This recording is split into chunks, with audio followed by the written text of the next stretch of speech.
Hello and welcome to the third round of the Power Maxed Mini Challenge, coming from the hallowed circuit of Silverstone.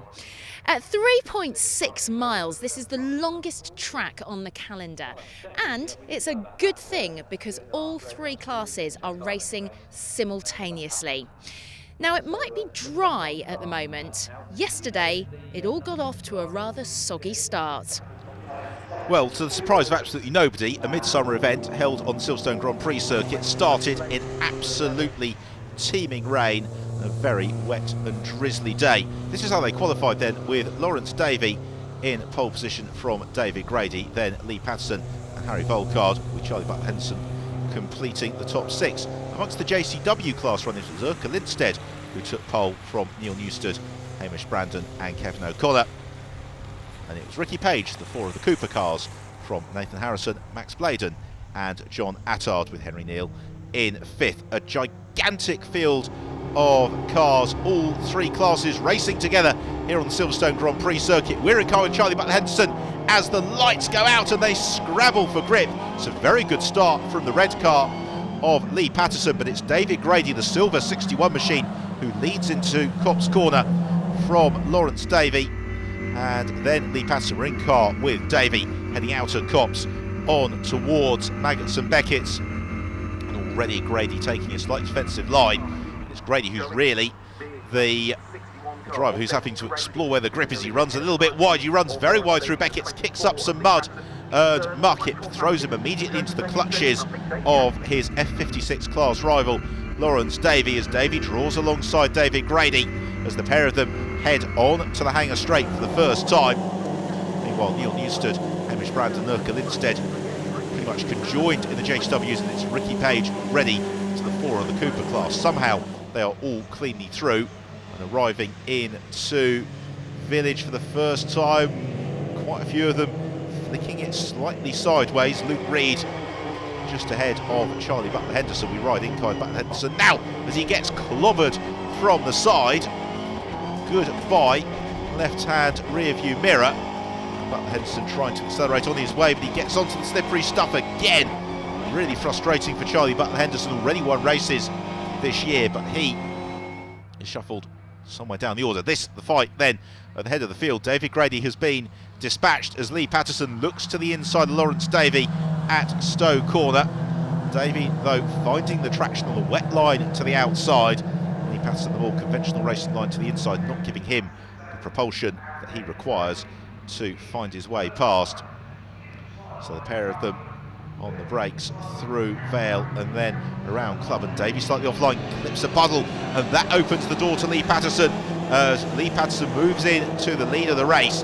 Now, can he break clear from both Davey and David Grady? In car with Urka Lindstedt. He is right to the forefront of the battle amongst the JCW class runners. There is Hamish Brandon. Just in front of us we can see Neil Newstead, the class leader, as Brandon goes around the outside of Lindstedt at Stowe Corner. Really treacherous conditions for these drivers. Visibility something of a premium.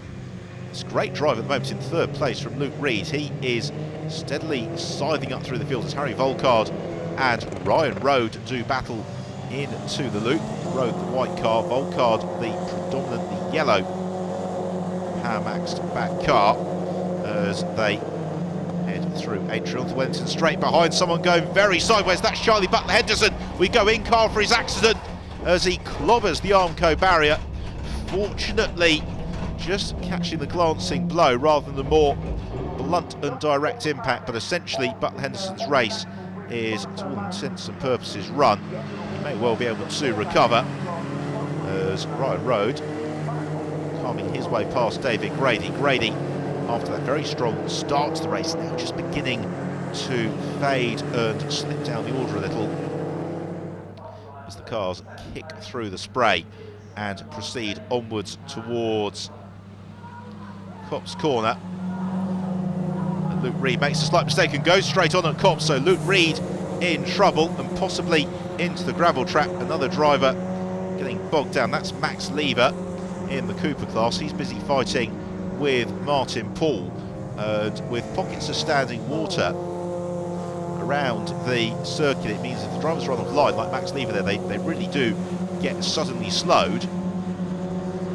In the Cooper class, it is Ricky Page who leads the way. So there is Nathan Harrison, who's trying to chase down Page.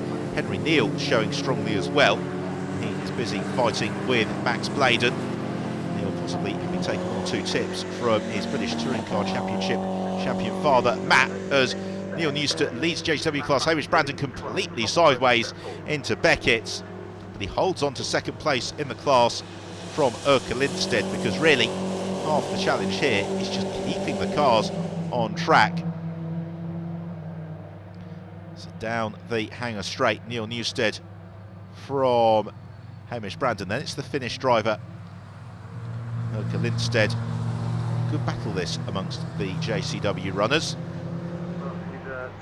Here is our Cooper class leader, Ricky Page, and Page, somewhat unusually for the Cooper class, has actually got a reasonably comfortable advantage over Nathan Harrison, which I think is an indication really of just how treacherous and difficult these conditions are to master back in car with Lawrence Davey, because the fight at the very front of the field amongst the F56 cars has never really settled down. Lawrence Davey staying right in pursuit of Lee Patterson as we head towards the closing stages of the race.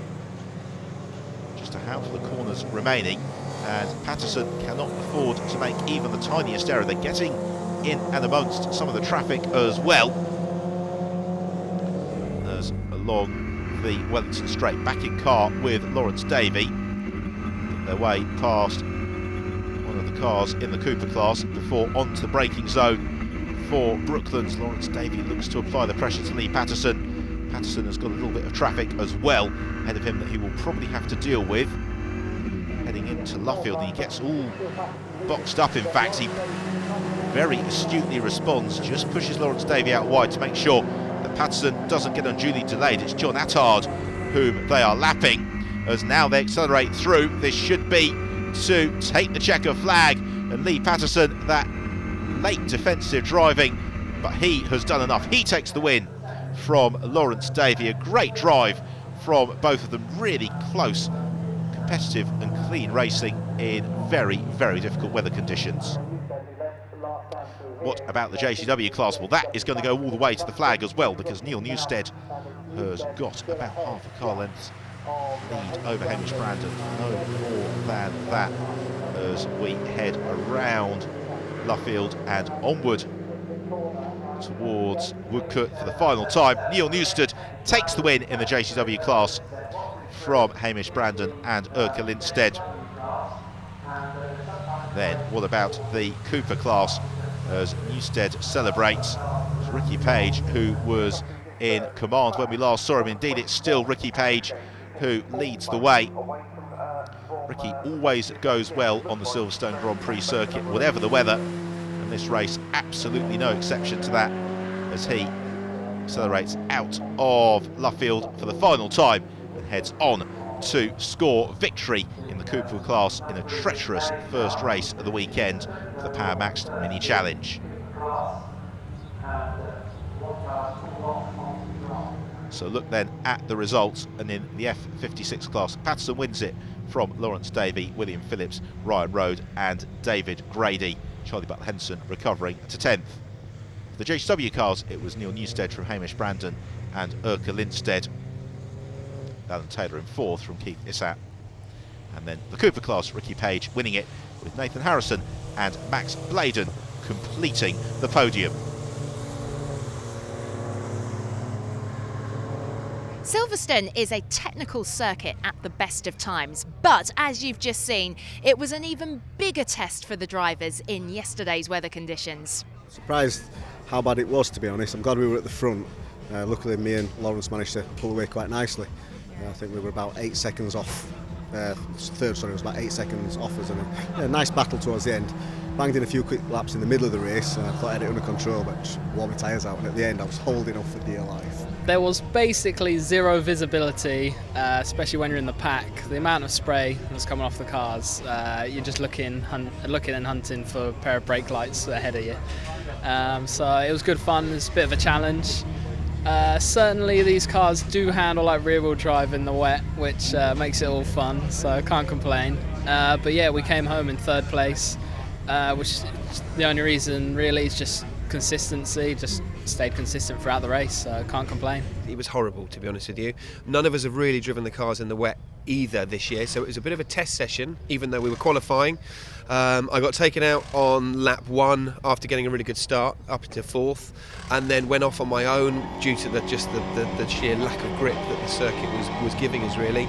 Escaped the barriers from steering left, right, breathing in and out, trying to do everything possible to save the massive accident that I could have had, and then clawed my way up to pretty much get the best of what was a bad situation, which was third fastest lap and finishing 10th just to get points. Points make prizes, as you very well know. Probably one of the worst races in terms of weather conditions I've had since my not kill days, so perhaps that stood me in good stead. So it was.